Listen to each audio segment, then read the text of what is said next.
अगर आपके साथ भी ऐसा हुआ है कि आप एटीएम से पैसे निकालने गए, ठीक है, एटीएम से आप पैसे निकालने गए, अकाउंट से आपके पैसे कट भी गए लेकिन कैश मशीन से बाहर नहीं आए, तो आपको घबराना नहीं है। इस वीडियो में मैं आपको पूरा refund process step by step बताने वाला हूं, जिससे कि आपकी जो प्रॉब्लम है ना वो सॉल्व हो जाएगी अगर आपके साथ भी ये केस हुआ है। ठीक है, तो सबसे पहले तो जानते हैं कि ये प्रॉब्लम होती क्या है। देखिए, जो मशीन होती है ना वो हमेशा ही क्या होती है, नेटवर्क से जुड़ी रहती है। तो कभी कभी क्या होता है, उसमें नेटवर्क इश्यू कुछ आ जाता है, ठीक है, या मशीन एरर हो जाती है, या कैश जैम होने पर क्या होता है, आपका ट्रांजेक्शन जो होता है एटीएम ट्रांजेक्शन वो फेल हो जाता है। अब फेल होने से होगा क्या, आपके पैसे जो होंगे वो कट तो जाएंगे, आपके पास मैसेज भी उसी समय आ जाएगा कि आपके पैसे कट चुके हैं, लेकिन कैश बाहर नहीं आएगा। अब आप सोचते हैं कि इस सिचुएशन में हम करें क्या, हमको ये पैसे वापस कब मिलेंगे, मिलेंगे कि भी नहीं मिलेंगे। तो पूरा मैं इसका प्रोसेस बताता हूं आपको, रिफंड प्रोसेस होता क्या है। ठीक है, रिफंड आपको मिलता कब है। देखिए, आरबीआई जो होता है, जो सारे बैंकों को देखता है, ठीक है, तो उसकी गाइडलाइन है कुछ। अगर एटीएम से पैसे कट गए ना आपके और कैश नहीं मिला, तो आपको 5 वर्किंग डे, मतलब जो 5 वर्किंग डे है बैंक में, उसमें आपके पैसे क्या होंगे, आपके बैंक अकाउंट में वापस आ जाएंगे, अगर ये ट्रांजेक्शन आपका फेल हुआ है। अगर 5 दिन में रिफंड नहीं आता है तो आपको करना क्या है, आपको अपने बैंक अकाउंट में कंप्लेंट करनी है। अब कंप्लेंट करने के लिए आपके पास कुछ प्रूफ तो होना चाहिए ना। तो क्या क्या चीजें आपको देखिए प्रूफ में रखनी है अपने पास। तो आपको सबसे पहले क्या करना है, एटीएम स्लिप संभाल कर रखनी है। अगर एटीएम स्लिप बाहर आई है डेबिट की, इतना डेबिट हो चुका है, ठीक है, तो आपको करना है क्या, स्लिप अपने पास रखनी है प्रूफ के तौर पे। ठीक है, उसके बाद एसएमएस जो आपके पास आया डेबिट का, ठीक है, आपके अकाउंट से इतने रुपए कट गए, जैसे 1000, 2000, 5000, 10000 जो भी आप निकालने गए, तो उसका आपको कहना है डेबिट मैसेज है, उसका स्क्रीनशॉट आप अपने पास रख लीजिए और तुरंत बैंक को आपको क्या करना है, कंप्लेंट कर लेनी है।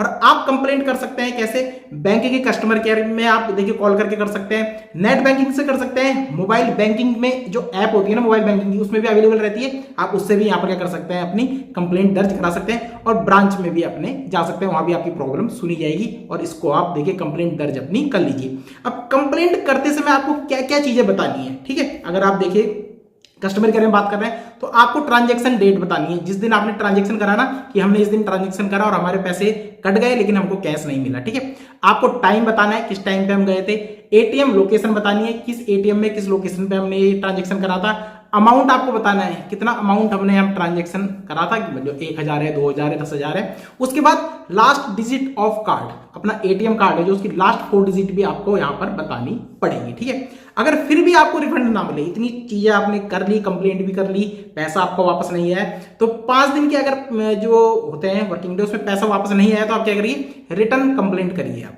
बैंक में विजिट करिए, मैनेजर से बात करिए और रिटर्न में कंप्लेंट करिए और कंप्लेंट नंबर उनसे ले लीजिए। ठीक है, तो और उसके बाद क्या करिए, आपकी जो शिकायत होगी वो दर्ज हो जाएगी, देखी जाएगा आपके उसमें, और आपके पैसे 100% आपको वापस करे जाएंगे। ठीक है, तो यहां पर इंपॉर्टेंट टॉपिक जो है, आपको क्या कहना है, एटीएम रिसिप्ट हमेशा अपने पास रखिए। अगर एटीएम से रिसिप्ट बाहर आई है तो उसको अपने पास अपने रखना है। ठीक है, रॉन्ग पिन दोबारा ट्राई करते समय ध्यान रखें। ठीक है, और नेटवर्क इशू होने पर तुरंत दूसरी ट्रांजैक्शन ना करें। तो ये चीजें आपको यहां पर कर लेनी है। तो अब आपको सब सारी जानकारी जो मैंने दी है ना, कि अगर आप एटीएम में जाते हैं, ठीक है, आपने अपना एटीएम देखिए मशीन में लगाया, पिन डाल दिया आपने, ठीक है, लेकिन आपका जो ट्रांजैक्शन है वो फेल हो गया। देखिए मशीन में क्या होगा, कुछ इशू आ गया, यहाँ पर नेटवर्क इशू आ गया, या एटीएम में मशीन में कुछ खराबी हो गई और आपका डेबिट का मैसेज आपके पास आ गया, जैसे आपने 10,000 रुपए निकालने हैं, 10,000 का हुआ है कि आपके अकाउंट से 10,000 रुपए कट गए, लेकिन आपके देखिए कैश बाहर नहीं है।